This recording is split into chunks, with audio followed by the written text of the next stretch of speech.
der Amiga 14 und wir haben ja einen echten Urgesteinsmensch neben uns sitzen. Please introduce yourself. Hi, I'm RJ Mical, and I was one of the original engineers to create the Amiga computer, and have had a long and wonderful career ever since then. But what is RJ standing for? Well, RJ stands for Robert Joseph, and it's the two initials from that name. Okay. And is there a story behind the RJ abbreviation?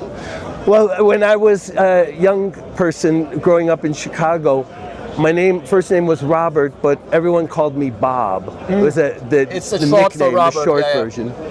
And when I joined Amiga, my boss's name was Bob. And then over the next 2 weeks, we hired 2 more people named Bob. There were 4 of us. Too many Bobs. It's just outrageous. Yeah. And so my boss said, you know, we need to have nicknames. He said, my nickname will be Bob. What will your nicknames be? And I didn't know. I had no idea, so I let my coworkers pick. And they said, okay, we'll call you RJ. And I said, what do I care? I worked for Amiga for a year or 2, and then I'll... That was at Commodore already, or at Williams? Oh no, this is just when it was still just Amiga. And I figured it didn't matter. I would, you know, after I worked for Amiga, I'd become Bob again, and everything would be fine. But it stuck. 40 years later. It's always the case also with working titles. If you have a especially stupid working title, it will be the finished product name. That's right.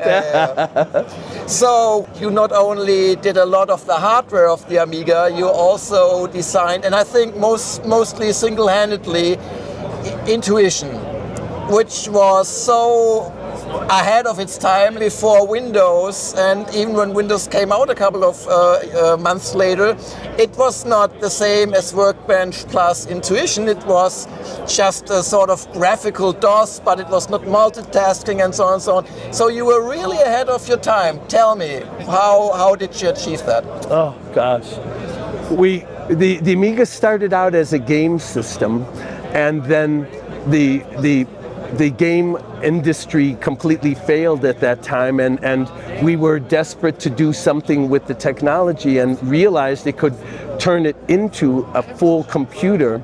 And we had everything that we needed, except we didn't have the user interface.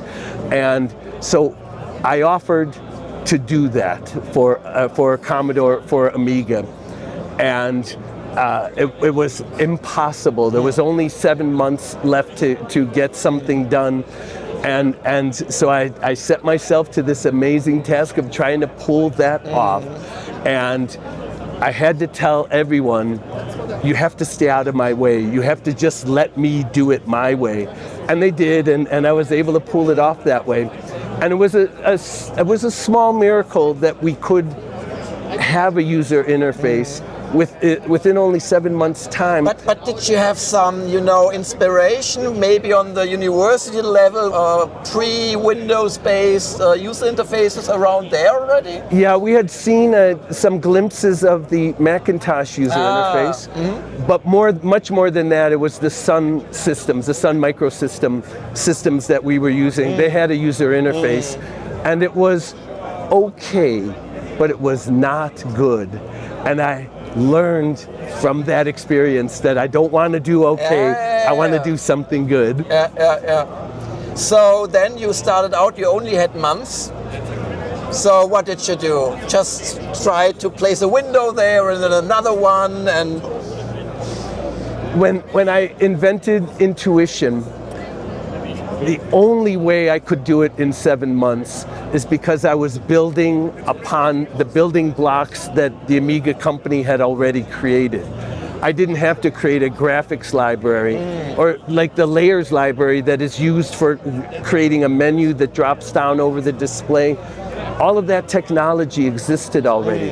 The fantastic Amiga hardware was already existing, and I was literally standing on the... was there. It was all there, and all I had to do was lay an interface on top of those things. I was literally standing on the shoulders of giants doing this job. it was super easy and super gratifying. But was Workbench already finished? I can't believe that. They went the other way, the other way. order. Once Intuition was known what it was going to look like, then we started working on the Workbench. And Workbench would be choosing the drive you're accessing and stuff like that, right? Yes, it did all of the actual user interface stuff. I just created the mechanisms that made it easy to do. Well, just creating an interface was what set the internet, the www internet, apart from the predecessor. So very good point. Exactly. So it was a great job. Oh, thank you. What do you think about the Amiga as a platform? It had its 4 or 5 years of glory. But then the glory was over very quickly, and the main reason to me seems to be that the Amiga was not an open system. You had a very shitty kind of MS-DOS and later Windows environment, but you could do whatever you wanted. Everybody could have attachments, more RAM, other drives, and so on. And some out of this multitude of shitty or not so shitty things, they were good. They were faster performing. And I think that was the reason that the PC as a platform took off, and the Amiga was left behind at some point. You helped to create the first Amiga. Why not more open, or why not more models in a shorter time? What do you think was the problem? I think probably the biggest problem was that we were all just a bunch of kids. We didn't really know what we were doing. We're just having fun throwing stuff together, and we had the short-term vision of creating a low-cost machine that was easily usable by anyone. But we lacked that long-term vision of where it might go.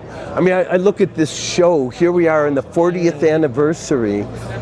We never ever imagined something like this. Our thinking was too small, was too local.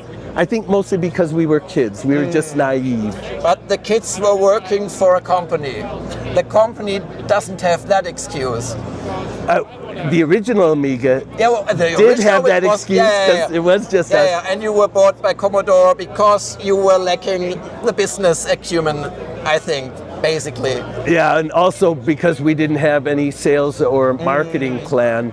And unfortunately, Commodore also didn't have any sales or marketing plan.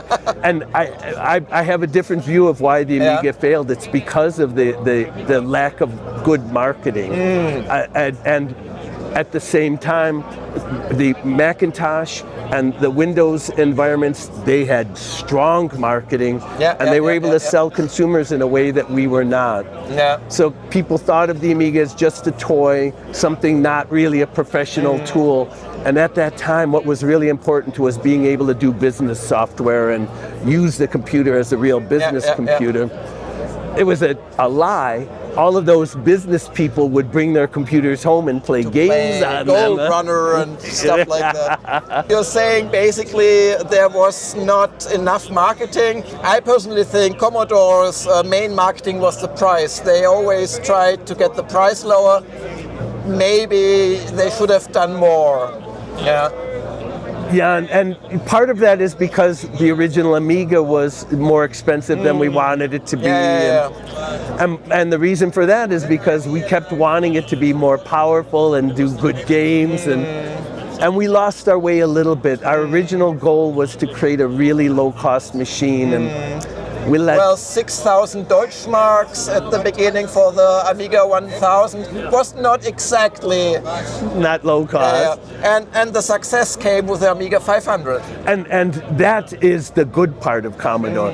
The marketing department of sales, the business people, not so good, but the engineers were rock solid. And they took the Amiga idea and ran with it and made the 500, and that was the machine that really took over Europe. Also, it was quite affordable to upgrade it to 1 megabyte, and then you could play for a long time, basically play all the games.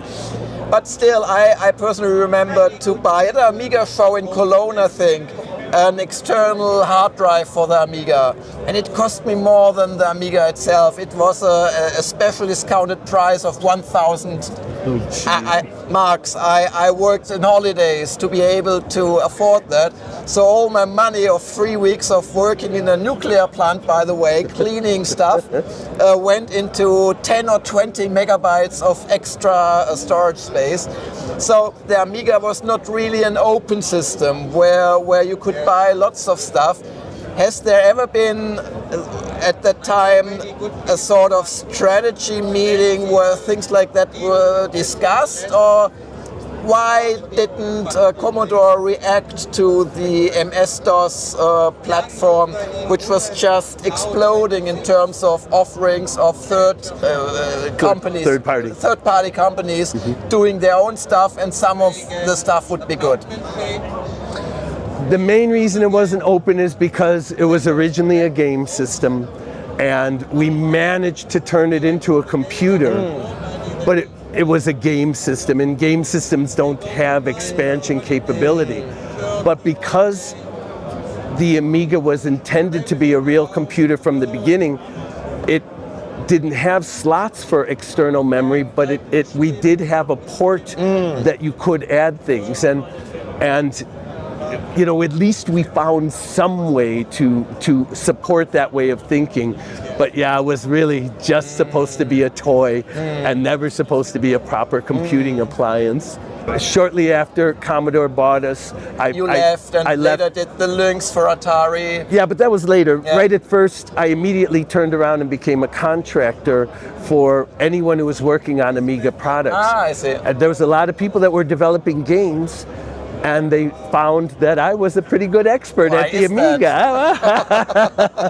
So I had a lot of good work in the beginning.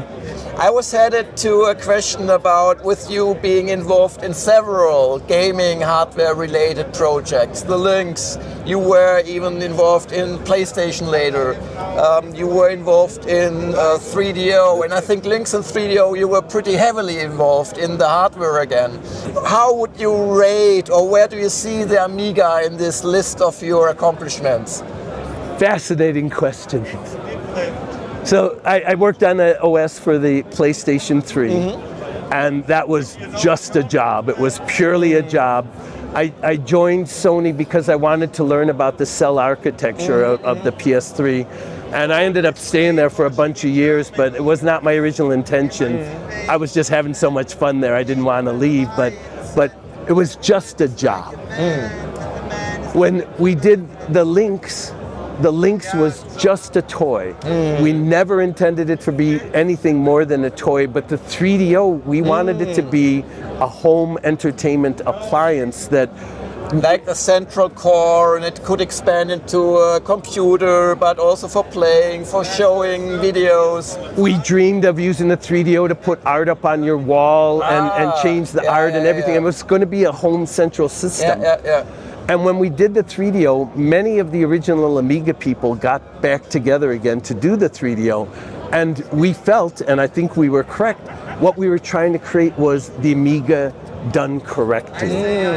Because when we did the Amiga, we were a bunch of kids. We didn't know what we were doing. We had all these mistakes, all of these foolish things that we did. And we felt that when we did the 3DO, we had a chance to do it again. Open system, do it right. Very upgradable. All of that. So what went wrong? Wait, the one I love the most is the Amiga. Because it was the one that had the most heart. It was the one that had the most love and passion built into it. It felt like after that, we started doing things with a thought toward profit. When we did the Amiga, I mean, it would have been nice, but we just wanted to make a machine for every person. So you became more professional, but a little bit of the magic maybe was lost on the way. Yes. Yeah, that's a good way to say it. So what went wrong with the 3DO? I think it was mostly the price tag. And that was caused by the fact that we wanted it to be more than a game system. We wanted to think of it as a device that could fit into any home and work in a lot of different ways. And so we kept adding features. We kept adding more RAM. Although, amusingly, more RAM meant going from 2 meg to 4 meg. Oh my God! Yeah. But it was really expensive at the time. RAM was really a high-priced item, and we priced the device so high that when manufacturers started making it, they couldn't make enough of a profit off of it, and so we had to turn around and give them some of the money from the software sales in order for them to continue to be. That was missing for the actual 3.0 company.